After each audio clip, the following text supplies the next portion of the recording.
नमस्कार, मैं हूं नरेश तनेजा और आप देख रहे हैं navbharattimes.com के डिजिटल प्लेटफॉर्म कार्यक्रम। दोस्तों, एक बहुत ही पुरानी संस्था है गीता प्रेस गोरखपुर, छापाखाना है जो आज़ादी से भी बहुत पहले से चल रहा है और संस्थापक इसके थे हनुमान प्रसाद पोद्दार जी। बाद में जिम्मेदारी जयदयाल गोंदका जी ने भी संभाली, लेकिन ये जो एक संस्था है वो सनातन धर्म से संबंधित पुस्तकों का, पाठ्य पुस्तकों का नहीं, पुस्तकों का, धार्मिक पुस्तकों का, धार्मिक ग्रंथों का और अनेक प्रकार की सनातन धर्म से जुड़े मंत्रों, स्तोत्रों की पुस्तकों का प्रकाशन करती रही है और एक अलग सा जगाती रही है देश भर में। और हैरानी की बात यह है कि बड़े ही सस्ते दामों पर, नो प्रॉफिट नो लॉस के आधार पर इतने बरस की सेवा और तकरीबन अब तक 93 करोड़ किताबें वो छाप चुके हैं, पुस्तकें वो छाप चुके हैं। उनमें से एक ग्राहक मैं भी उनका रहा हूं पुराना। और अब जब उनको एक उनका सम्मान करने का एक समय आया और उनको गांधी शांति प्रतिष्ठान पुरस्कार दिया गया तो उस पर देश भर में हंगामा खड़ा कर दिया गया, खासकर विपक्षी कांग्रेसी दल द्वारा। इस पर भारतीय जनता पार्टी क्या कहती है और भारतीय जनता पार्टी का पक्ष क्या है, इस सारे मुद्दे को लेकर उस पर बात करने के लिए हमारे साथ इस समय भारतीय जनता पार्टी के राष्ट्रीय महामंत्री और वरिष्ठ नेता और प्रसिद्ध व्यक्ति कैलाश विजयवर्गीय जी मौजूद हैं। कैलाश जी, नमस्कार, कार्यक्रम में स्वागत है नवभारत टाइम्स में। धन्यवाद जी, बहुत बहुत धन्यवाद आपको। सर, जैसा कि ये विवाद खड़ा हो गया पिछले कुछ 2-4 दिनों से, जब से ये पुरस्कार की घोषणा हुई है, आप इस पर क्या कहना चाहेंगे? देखिए, मैं समझता हूँ कि जो लोग विरोध कर रहे हैं ये हिंदू विरोधी मानसिकता के लोग हैं। ये तुष्टीकरण की नीति के आधार पर राजनीति करते हैं। शायद उनको पता नहीं कि गीता प्रेस का इस देश के अंदर साहित्य सृजन में कितना बड़ा योगदान है। शायद कांग्रेस के लोग जो गांधी जी के नाम की माला जपते रहते हैं, महात्मा गांधी ने भी उनके लिए पत्र लिखा था। स्वर्गीय श्री हनुमान जी पोद्दार जिन्होंने इस संस्था का सृजन किया था, उन्होंने पत्र लिखा था गांधी जी ने कि आप ये कल्याण जो छाप रहे हैं बहुत अच्छी पत्रिका है, कृपया इसमें किसी प्रकार का विज्ञापन न लें। आज तक महात्मा गांधी के कहे अनुसार वो किसी प्रकार का विज्ञापन नहीं लेते। तो महात्मा गांधी के सच्चे फॉलोअर्स तो वो हुए। निश्चित रूप से। ये कांग्रेस तो कैसे हुई, जब कांग्रेस अपने नेता की बताए गए मार्ग पर नहीं चलती और बड़े गांधीवादी कहलाते हैं अपने आप। जो फॉलो करे सर, फॉलोअर्स तो वही हुआ ना। हाँ, ये मुझे तो शर्म आती है कि गीता प्रेस जैसा संस्थान, जो मेरा ख्याल है 1923-24 में इसका स्थापना हुई थी, और जैसा कि अभी आपने बताया 93 करोड़ किताबें वो छाप चुके हैं जी। भारत के अंदर हर घर में गीता प्रेस की छिपी हुई किताब होगी, दुर्गा चालीसा होगी, हनुमान चालीसा होगी, सुंदरकांड होंगे, रामचरितमानस होंगे, कल्याण पत्रिका जो घर घर में पहुंचती है।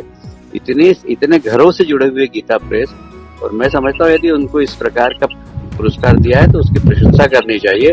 हर चीज को राजनीतिक चश्मे से नहीं देखना चाहिए। सर, आप बिल्कुल ठीक कह रहे हैं, हर घर में होती है। मेरे घर में जब मैं बिल्कुल छोटा सा था तब से कल्याण मैगजीन देखता था, उसका विशेषांक, अभी भी उसके विशेषांक अगर देखें तो बड़े ज्ञान से समृद्ध है। दुर्गा सप्तशती जो संस्कृत में है उससे शुद्ध तो मानी ही जाती है, उसको आखिरी माना जाता है। इसके अलावा कई तरह की और पुस्तकें, एक लोटा पानी, भक्ति से संबंधित साहित्य, आत्मविकास की पुस्तकें भी उस समय लिखी गई।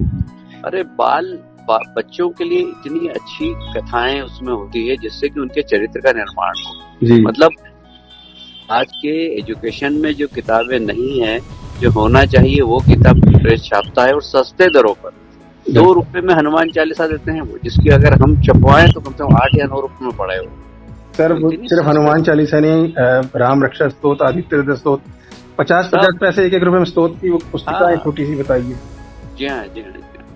कहानियों की किताबें जो आप कह रहे हैं, बच्चों की, आदर्श बालक, भक्त सरोज, हाँ, भक्त ध्रुव, भक्त प्रहलाद जी, महाराणा प्रताप, शिवाजी राव, सबके, छत्रपति शिवाजी, सबकी छोटी छोटी बाल साहित्य इतना जबरदस्त छपता है उसमें, और इतना नैतिक चरित्र बनाने का बहुत ही अच्छा मतलब प्रेस है वो, और उसकी तो जितनी प्रशंसा की जाए कम है। जो लोग इसकी निंदा कर रहे हैं, मुझे उनकी संकीर्ण मानसिकता पर बड़ा दुख हो रहा है। मैं, अगर आपको शायद मौका मिला हो तो आपने कल्याण का कोई वार्षिकांक पढ़ा हो मोटा, वो भी आप देखिए ज्ञान से कितना समृद्ध है, और 100, 150, 200, 250 रुपए तक मैक्सिमम। नहीं, उसमें सबसे बड़ी बात यह है कि साहित्य तो बहुत लोग सृजन करते हैं, पर प्रामाणिकता, हाँ जी, प्रामाणिकता गीता प्रेस की है वो बहुत जबरदस्त है। मतलब मेचले से वो, मतलब हम ये कह सकते हैं कि जो गीता प्रेस से छप के आता है वो 100% हमारे संस्कार, संस्कृति, वेद, पुराण, उसका कुछ न कुछ प्रमाणिक हिस्सा होता है, वही छापते हैं। अदरवाइज वो फालतू चीजें नहीं छापते हैं। तो मैं समझता हूँ कि इसकी तो जितनी प्रशंसा होना चाहिए कम है। विजय जी, देखिए 10-5 रुपए की आजकल लोग कीमत नहीं मानते, इतना सस्ता वो छाप रहे हैं, और आपने कहा कि घर घर है, और इसका क्या कारण है कि उनके पास इतना बजट, वो किसी से दान भी नहीं लेते, तो कई बार बंद भी होने के कगार पर संस्थाएं, क्या कोई तरीका नहीं है कि लोग उनकी मदद कर सकें? नहीं, वो दान लेते ही नहीं है। मतलब उनसे कई बार कुछ लोगों ने कोशिश की कि वो दान ले, पर दान लेते नहीं। वो उनका अपना एक अलग प्रिंसिपल है, उसी के आधार पर वो संस्था चल रही है, और लोग बड़े त्यागी, तपस्वी लोग उसमें काम कर रहे हैं। नो लॉस नो प्रॉफिट के आधार पे काम करते हैं। हाँ जी, हाँ जी, हाँ। और ऐसा भी सुना गया कि ये जो 1 करोड़ रुपए का जो पुरस्कार दिया जा रहा है, वो भी उन्होंने उसका जो फाइनेंशियल पार्ट है, रुपया लेने से इनकार कर दिया है। हाँ, उन्होंने मना किया। उन्होंने बोला कि हम प्रमाण पत्र जरूर ले लेंगे, पर जो राशि सरकार दे रही है वो राशि हम नहीं लेंगे। अच्छा, आप कह रहे हैं कि कांग्रेस विरोध कर रही है, पाखंड है, तो आप पाखंडी हैं ये लोग।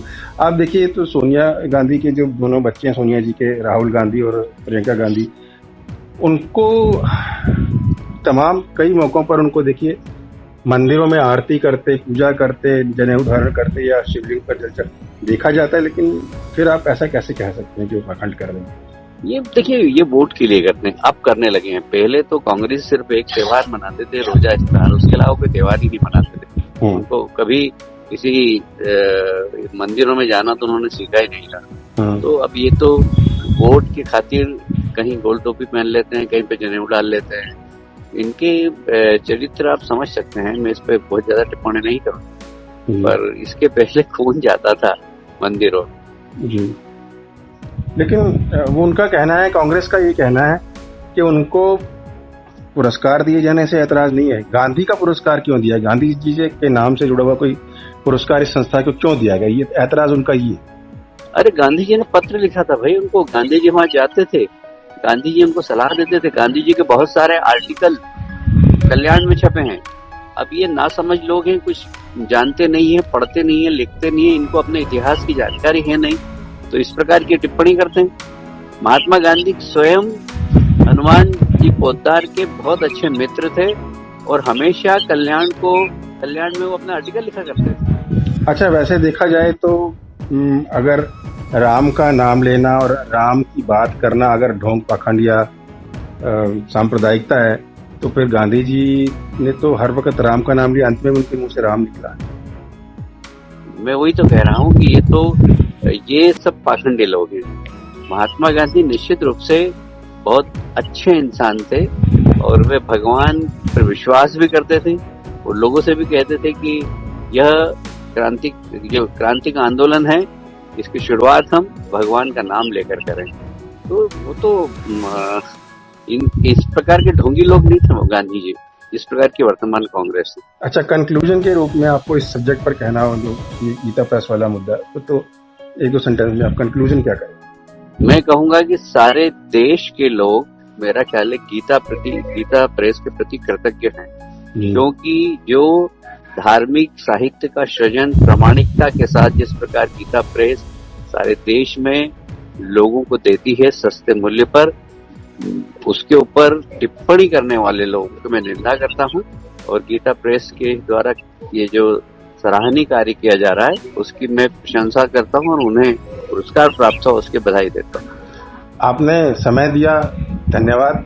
दोस्तों, तो ये थे कैलाश विजयवर्गीय जी, बीजेपी के वरिष्ठ नेता, जो कह रहे थे कि गीता प्रेस का जो सहयोग है धार्मिक साहित्य को का सृजन करने में, उसका तो कोई सानी ही नहीं है, खासकर प्रामाणिकता के साथ, और वो भी बहुत ही सस्ते में। ऐसे में उसको शत शत प्रणाम करना बनता है। अगले कार्यक्रम में किसी विशेष हस्ती के साथ फिर मुलाकात होगी। नमस्कार।